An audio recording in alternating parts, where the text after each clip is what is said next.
Hola a todos y bienvenidos a nuestro primer capítulo en nuestro podcast ¡Mentes Brillantes!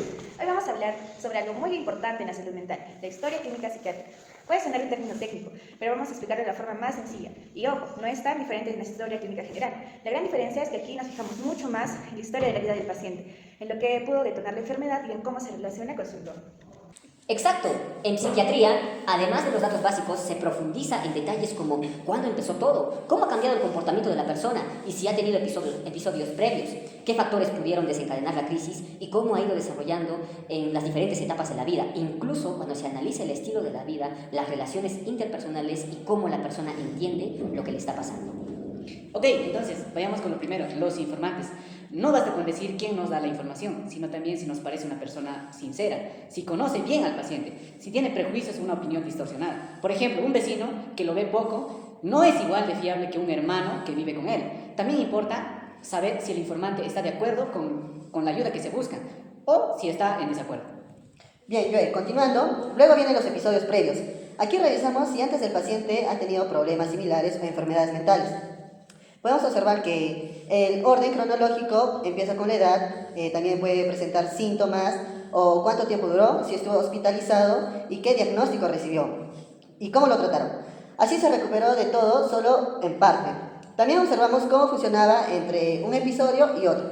Aquí tenemos un ejemplo claro de una persona con depresión, si pudo regresar a la normalidad con su trabajo o tuvo dificultades al realizar su trabajo. Después de esto, pasamos a la enfermedad actual. Aquí se describe el problema como lo cuenta el paciente y también como lo cuenta el informante, porque a veces hay diferencias.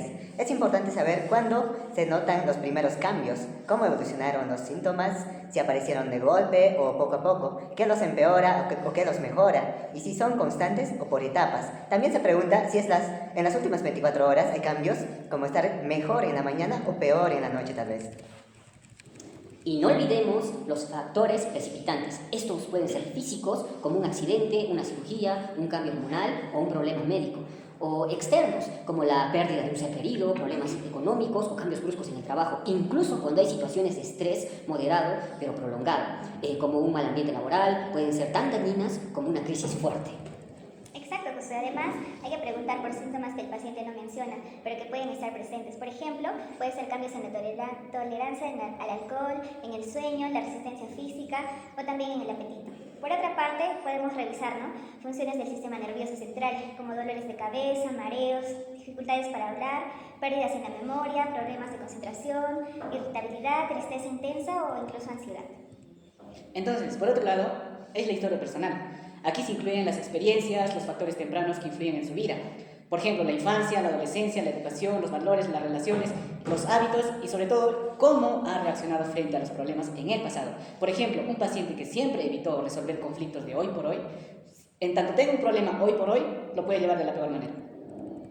Bien, también cabe recalcar que es clave la situación actual del paciente. Esto incluye dónde vive, con quién, cómo es su alrededor, su comunidad, en dónde vive y si pertenece a algún grupo social, como son sus hábitos, su ocupación, la seguridad económica que tiene y su actitud ante la vida.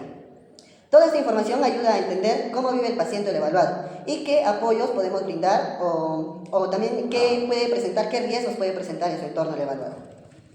En cuanto a la personalidad, la enfermedad puede modificarse, pero también la personalidad influye en la enfermedad. Si el paciente está estable, él mismo puede describirse. Si no, recurrimos a familiares, evaluamos su inteligencia, su estado de ánimo habitual, sus habilidades, sus relaciones, sus metas, sus ideas y sus hábitos. Aquí no se vale decir, es tímido, sin más, sino que dar ejemplos concretos, evitar hablar en reuniones y prefiere trabajar solo.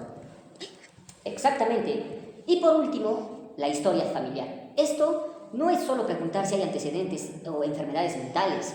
Se ve la situación social, cultural y económica de la familia, su estructura, sus valores, hábitos y cómo se relacionan entre ellos y con el paciente. También se anotan datos de cada miembro importante, la edad, el estado de salud, la ocupación, la educación, las creencias, la personalidad y si ha fallecido, la causa y cuándo ocurrió. Exacto, chicos. En resumen, la historia clínica psiquiátrica es cómo podemos armar un rompecabezas. Cada dato, cada detalle nos ayuda a poder entender mejor al paciente. No es solo un registro médico, es una herramienta para poder comprender a la persona y así poder planificar un tratamiento realmente útil. Así cerramos el capítulo capítulo de hoy. Gracias por escucharnos y nos vemos en el próximo capítulo.